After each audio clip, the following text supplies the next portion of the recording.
അസ്സലാമു അലൈക്കും പ്രിയപ്പെട്ട മോമിനിങ്ങളെ. ഞങ്ങൾ ഈ ചാനൽ കൂടി നിങ്ങളെ അറിയിക്കുന്നത് മരണവിവരമാണ്. എനിക്കും നിങ്ങൾക്കും അറിയാത്ത ആരൊക്കെയോ മരണപ്പെട്ടവരുടെ വിവരം നിങ്ങളുടെ മുന്നിൽ എത്തിക്കുന്നത് മരണപ്പെട്ടവർക്ക് പ്രാർത്ഥന ലഭിക്കുവാനും മരണത്തെക്കുറിച്ച് ചിന്തിക്കുവാനും മരണത്തിന് വേണ്ടി തയ്യാറെടുക്കുവാനുമാണ്. മരണത്തിന് വേണ്ടിയുള്ള തയ്യാറെടുപ്പ് നമ്മുടെ ജീവിതവും മരണവും അല്ലാഹു തആല സന്തോഷത്തിലാക്കി തരട്ടെ. ആമീൻ. പ്രിയപ്പെട്ടവരെ, ചില മരണങ്ങൾ നമ്മളെയൊക്കെ ഈമാനില്ലാതെ മരണപ്പെടുത്തിയേക്കാം.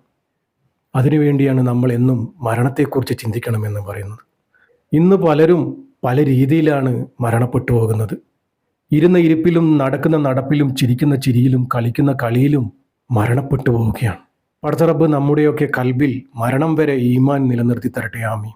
നമ്മളൊക്കെ ഏത് രീതിയിലാണ്, ഏത് സിറ്റുവേഷനിലാണ് മരണപ്പെട്ടു പോവുക എന്ന് നമുക്കൊന്നും പറയാൻ പറ്റില്ല പ്രിയപ്പെട്ടവരെ. നല്ലൊരു ദിവസം നല്ലൊരു സ്ഥലത്ത് വെച്ച് പുഞ്ചിരിച്ചുകൊണ്ട് ഈമാനോടുകൂടി മരിക്കാൻ പടച്ച റബ്ബ് നമുക്കൊക്കെ തൗഫീക്ക് നൽകുമാറാകട്ടെ. ആമീൻ. ഇന്ന് എനിക്ക് നിങ്ങളെ അറിയിക്കാനുള്ളത് ഏറെ വേദനിപ്പിക്കുന്ന വാർത്തയാണ്. ചില മരണങ്ങൾ അങ്ങനെയാണ്, നമുക്കൊന്നും പെട്ടെന്നൊന്നും വിശ്വസിക്കാൻ പറ്റില്ല. അതുകൊണ്ട് തന്നെയാണ് ചില മരണവാർത്തകൾ നിങ്ങളുടെ മുന്നിൽ എത്തിക്കാൻ ഒരുപാട് താമസിച്ചു പോകുന്നത്. ഒന്നിച്ച് നിന്ന് സംസാരിച്ച് യാത്ര പറഞ്ഞ് സെക്കൻഡുകൾ കൊണ്ടാണ് ചിലരൊക്കെ മരണപ്പെട്ടു പോകുന്നത്. അങ്ങനെയുള്ള മരണങ്ങൾ കേൾക്കുമ്പോഴാണ് നമ്മളൊക്കെ ഷോക്കായി പോകുന്നത്. ഇന്ന് പ്രഭാതത്തിൽ കേട്ട ഏറെ വേദനിപ്പിച്ച വാർത്ത ഇതായിരുന്നു. അജ്മാനിൽ വെച്ച് ഒരു മലയാളി യുവതി കുഴഞ്ഞു വീണ് മരണപ്പെട്ടു. കുഴഞ്ഞു വീണുള്ള മരണം ഒരുപാട് നമ്മൾ കേട്ടു. പക്ഷേ ഇതങ്ങനെയല്ല. 9 മാസം ഗർഭിണിയായ ഒരു മലയാളി പെൺകുട്ടിയാണ് കുഴഞ്ഞു വീണ് മരണപ്പെട്ടത്. സുബ്ഹാനല്ലാഹ്. ഇത് കേട്ടപ്പോൾ വല്ലാത്തൊരു സങ്കടം തോന്നി. പ്രിയപ്പെട്ടവരെ, ഒരുപാട് മരണവാർത്തകൾ നിങ്ങളുടെ മുന്നിൽ എത്തിച്ചിട്ടുണ്ട്. അവർക്കൊക്കെ വേണ്ടി നിങ്ങൾ ദുആ ചെയ്തിട്ടുമുണ്ട്. നിങ്ങൾ ദുആ ചെയ്യുമെന്നുള്ള വിശ്വാസമാണ് ഇതുപോലുള്ള മരണവാർത്തകൾ ഞങ്ങളെക്കൊണ്ട് നിങ്ങളുടെ മുന്നിലേക്ക് എത്തിക്കുന്നത്. മരണപ്പെട്ടവരുടെ കുടുംബത്തിൻ്റെ വേദനയിലാണ് ഞാനും നിങ്ങളൊക്കെ പങ്കുചേരുന്നത്. എല്ലാവരും ദുആ ചെയ്യണം പ്രിയപ്പെട്ടവരെ. പടച്ച റബ്ബ് ഇങ്ങനെയുള്ള മരണത്തെ തൊട്ട് എല്ലാവരെയും കാക്കുമാറാകട്ടെ.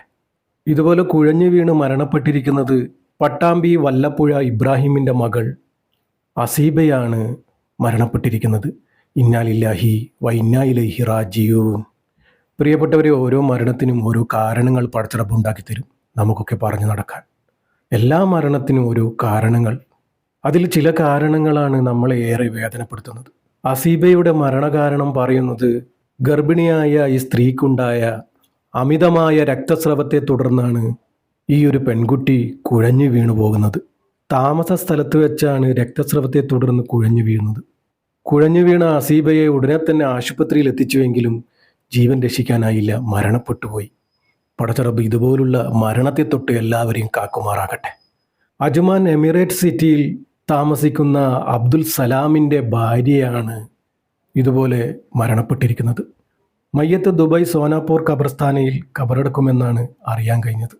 വേറെ ഒരു വേദനിപ്പിക്കുന്ന വാർത്ത കേട്ടത് കണ്ണൂർ കരിവള്ളൂർ കാട്ടാച്ചേരിയിൽ വെച്ച് ഒരു 36 വയസ്സുകാരി തീ കൊളുത്തി മരണപ്പെട്ടിട്ടുണ്ട്. സുബ്ഹാനല്ലാഹ്. സി ജയൻ്റെ ഭാര്യ പി നീതുവാണ് മരണപ്പെട്ടിരിക്കുന്നത്. ഇവരുടെ ഭർത്താവ് ജയൻ കെട്ടിട നിർമ്മാണ തൊഴിലാളിയാണ്.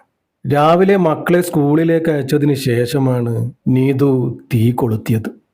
ഗുരുതരമായി പൊള്ളലേറ്റ നിലയിൽ വീട്ടുമുറ്റത്ത് വീണു കിടക്കുകയായിരുന്നു. അയൽവാസികളൊക്കെ കൂടി എത്രയും പെട്ടെന്ന് പരിയാരം മെഡിക്കൽ കോളേജിലേക്ക് എത്തിച്ചുവെങ്കിലും ജീവൻ രക്ഷിക്കാനായില്ല, മരണപ്പെട്ടുപോയി. കുടുംബ പ്രശ്നമാണ് ആത്മഹത്യക്ക് കാരണമെന്ന് പറയപ്പെടുന്നു. നമ്മുടെ വാട്സപ്പിലും സോഷ്യൽ മീഡിയയിലും വരുന്ന വാർത്തകളും ഫോട്ടോസുമാണ് നിങ്ങളുടെ മുന്നിലേക്ക് എത്തിക്കുന്നത്. എനിക്ക് ഈ വാർത്ത കേട്ടപ്പോൾ ഏറെ സങ്കടമായത് ആ മക്കളെ കാര്യം ഓർത്തിട്ടാണ്. മക്കളെ സ്കൂളിൽ അയച്ചതിന് ശേഷമാണ് ഈ ഒരു അമ്മ ഇത് ചെയ്യുന്നത്. ആ തിരിച്ചു വരുന്ന മക്കളുടെ അവസ്ഥയാണ് ഞാൻ ചിന്തിക്കുന്നത്. പടച്ച റബ്ബേ, ആ സ്ത്രീ ഇങ്ങനെ ചെയ്യണമെങ്കിൽ അതിന് തക്കതായ കാരണങ്ങളും ഉണ്ടാകും. കാരണങ്ങൾ എന്തോ ആയിക്കോട്ടെ, ആത്മഹത്യ ഒന്നിനും ഒരു പരിഹാരമല്ല. ജീവിച്ച് മരിക്കാൻ നോക്കുക, അതാണ് വേണ്ടത്. എങ്ങനെയായാലും മരിക്കും, അത് ജീവിച്ചുകൊണ്ടായിരിക്കട്ടെ. പടച്ച റബ്ബ് ഇതുപോലെയൊന്നും ആരെയും തോന്നിപ്പിക്കാതിരിക്കട്ടെ. നമുക്കൊക്കെ ഒരു നിമിഷത്തിൽ തോന്നുന്ന ഒരു വാശിയാണ് ആത്മഹത്യ എന്ന് പറയുന്നത്. ആ ഒരു നിമിഷത്തെ നമ്മൾ അതിജീവിക്കുക, കുറച്ചൊന്ന് സഹിച്ച് പുറത്ത് നിൽക്കുക. ആ ഒരു സമയം കടന്നുപോയാൽ പിന്നെ നമ്മൾ ചിന്തിക്കും, നമ്മൾ അങ്ങനെ ചെയ്തിരുന്നെങ്കിൽ അതൊരു വലിയൊരു പൊട്ടത്തരമായേനെയെന്ന്. നമുക്കങ്ങനെ തോന്നുമ്പോൾ നമ്മൾ ആ ഒരു സമയത്തെ നമ്മൾ അതിജീവിച്ച് നോക്കുക. പിന്നെ നമുക്ക് തോന്നും നമ്മളങ്ങനെ ചെയ്തിരുന്നെങ്കിൽ അതൊരു പൊട്ടത്തരമായേനേന്ന്. ആർക്കോ വേണ്ടി എന്തിനോ വേണ്ടി നമ്മുടെ ജീവൻ നമ്മൾ കളയേണ്ട ആവശ്യമില്ല. നമ്മുടെ പ്രശ്നത്തെ നമ്മൾ നേരിടുക, എന്നിട്ട് എന്താ സംഭവിക്കുന്നതെന്ന് നോക്കാം. ഏതായാലും മരിക്കാൻ തീരുമാനിച്ചതല്ലേ ഇത്. ശരിക്കും പറഞ്ഞാൽ ഇതുപോലെ ചെയ്യുന്നത് വളരെ സാധുക്കളായിരിക്കും. എന്നുവെച്ചാൽ പ്രതികരണ ശേഷിയില്ലാത്തവർ, എന്നാൽ അവർക്ക് പ്രതികരിക്കാനുള്ള ശേഷിയില്ല. അങ്ങനെയുള്ളവരാണ് ജീവിതത്തിൽ ഇതുപോലെ തോറ്റു കൊടുക്കുകയാണ്. അവരുടെ ജീവിതം നശിപ്പിച്ച് അവർ ജയിക്കാൻ നോക്കുകയാണ്. ശരിക്കും പറഞ്ഞാൽ ഏറെ സങ്കടം തോന്നി ഈ ഒരു വാർത്ത കേട്ടപ്പോൾ. എന്തോ ആയിക്കോട്ടെ, പടച്ചിറപ്പ് ഇതുപോലുള്ള മരണത്തെ തൊട്ട് എല്ലാവരും കാക്കട്ടെ. പ്രിയപ്പെട്ടവരെല്ലാവരും ദുആ ചെയ്യുക. അജ്മാനിൽ നിന്നും മരണപ്പെട്ട അസീബയ്ക്ക് വേണ്ടി എല്ലാവരും ദുആ ചെയ്യുക. പറ്റുന്നവരൊക്കെ യാസീനും ഫാത്തിയും ഓതി ഹദിയ ചെയ്യുക. പടച്ചിറപ്പ് അവർക്ക് മഹ്ഫിറത്തും മർഹമത്തും കൊടുത്ത് അനുഗ്രഹിക്കുമാറാകട്ടെ. ഖബറിലെയും നരകത്തിലെയും മുഴുവൻ അദാബിനെ തൊട്ടും കാക്കുമാറാകട്ടെ. സ്വർഗം കൊടുത്ത് അനുഗ്രഹിക്കുമാറാകട്ടെ. നരകം ഹറാമാക്കി കൊടുക്കട്ടെ. പടച്ചിറബ്ബേ, ആ കുടുംബത്തിന് നീ ക്ഷമയും സമാധാനവും സഹനശക്തിയും നീ കൊടുക്കണമേ റബ്ബേ.